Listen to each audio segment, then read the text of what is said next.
Okay, so you wanted to dive into some Brazilian history and culture. Right. Well, buckle up, because we're going deep into the life of this guy, Eurípedes Barsanulfo. And let me tell you, this is a story you won't forget. Yeah, he's like one of those figures where you're like, wait, really? This guy was for real. And the best part is, it's all true. Seriously, you'll think we're making this stuff up. Picture this. Early 1900s Brazil Catholicism is king, but there's this whole spiritualism movement bubbling up. And Barsanulfo, he's right there in the thick of it. Total cultural crossroads, right? And Barsanulfo, he's not just watching from the sidelines either. Teacher, politician, journalist, the guy did it all. Oh, yeah. And did we mention the whole medium thing? Right. Like, talk about wearing many hats. It's Yeah. wild, even for today. You don't see that kind of range in people often. Makes you think about what drove him, this need to connect with something bigger. And that's where the spiritualism thing really kicks off. It all starts with a family seance. Okay, but this isn't your grandma's tea and tarot cards kind of seance. No, we're talking full-on phenomena happening at his family's farm, Fazenda Santa Maria. Spirits, objects moving, the works. It's important for people to remember, like, if you're not familiar with spiritualism, this wasn't just about talking to dead people. It was about understanding what happens after we die. Like, are we just gone, or is there something more? Big questions, right? And at first, Barsanulfo, he is the skeptical one of the family. Then his uncle, Mariano, who was a total non-believer before, has this huge shift, embraces spiritualism, and gives Barsanulfo this book, Depois de Mort. After Death, written by this guy Leon Denis, who was a huge name in French spiritualism. And that's what changed it all for Barsanulfo. It definitely had a big influence. Denis was exploring things like reincarnation, what happens to our consciousness. It's heady stuff, right? Makes you think.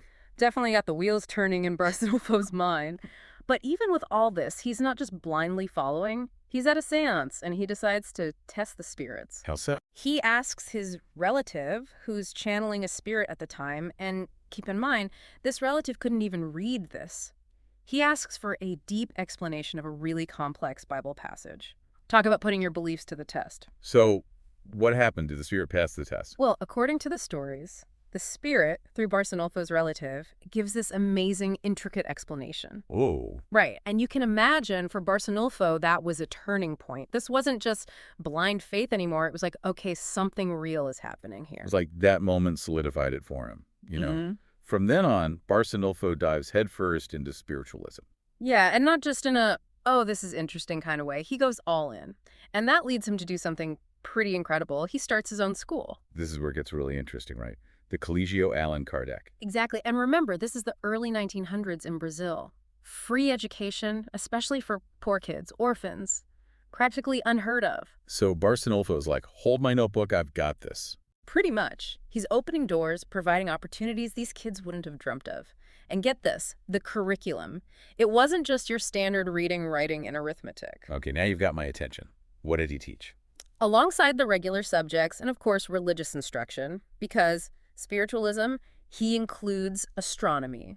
Astronomy. Now, that's a curveball. Why astronomy? It's actually pretty brilliant when you think about it. Barsanulfo saw this really strong link between the spiritual and the scientific. Like understanding the universe helps you understand your soul. Right. He's pushing these kids to expand their horizons, literally and metaphorically. Don't just look down at your books, look up at the stars. I love that. It wasn't just teaching, he was shaping minds.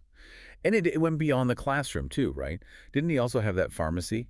The Farmacia de Serpi? Yep, Serpia, his nickname.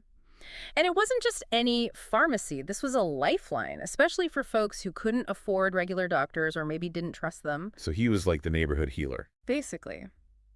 Barsanulfo combined his knowledge of homeopathy and traditional remedies with his spiritualist practices. He helped a lot of people. And some of the stories about his healing, they're pretty out there. Like, are we about to talk about the bilocation thing? Might as well. I mean, where else are you going to hear about a guy supposedly delivering a baby while teaching a class? It's like something out of a movie. Right. Whether you believe it or not, it just shows how much he captivated people. There was this aura around him, like he could do anything. But not everyone was on board with all of this, were they? Fame often comes with a price. Oh, yeah, and for Barsanulfo, the more popular he got, the more controversial he became. Hmm. And then came the debate. 1913, it all came to a head. Oh, yeah, the showdown. Um, Barsanulfo versus the Catholic priest. This was big. It was huge, a total clash of titans. Yeah. Traditional religion versus this new spiritualism movement. And a massive audience, right? Everyone wanted to see how it would play out. It was about so much more than just religious beliefs, though. It was about authority, tradition, progress. People were hungry for change, and Barsanulfo represented that. And then leading up to this debate, Barsanulfo really stirs the pot. Claims he astrally attended one of the priest's earlier sermons. Can you imagine? Talk about bold. He's basically saying, I was there in spirit form listening to everything you said. That's next level confidence right there. Yeah. So what happens when you challenge the church so publicly back then? Well, remember, he's practicing medicine without a license at his pharmacy. The authorities already had their eye on him. The debate just throws fuel on the fire. And that's when the legal trouble starts. Right. Suddenly, this beloved healer, this educator, this champion of the people, he's in the hot seat. And, reading the court documents from this time, it really gives you a sense of just how much he was up against. It's kind of tragic, This guy, Barsanulfo, fighting for what he believed in, butting heads with the authorities, all while the whole town's watching. Talk about pressure. And then, to top it all off, he gets hit with the Spanish flu. 1918, right in the middle of that pandemic. Just 38 years old. Gone way too soon. The saddest part, even when he was sick, even when he was struggling, he didn't stop helping people. Wow. Talk about dedication. Right. He never lost sight of his purpose. So what do you think? True healer. A man of his time. Or maybe a little bit of both. I mean, how do you even define that, right?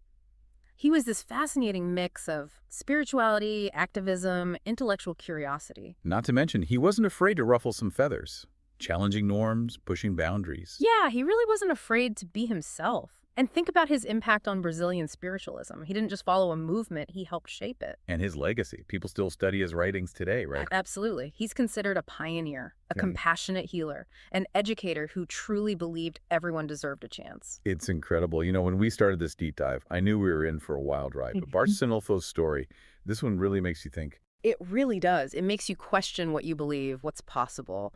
It's a good reminder that history is full of these incredible figures, these hidden gems, just waiting to be discovered. And that's what we're all about, right? Digging deeper, uncovering the unexpected. So, to everyone listening, thanks for coming along on this journey with us. We hope you learned something new, maybe even felt your perspective shift a little.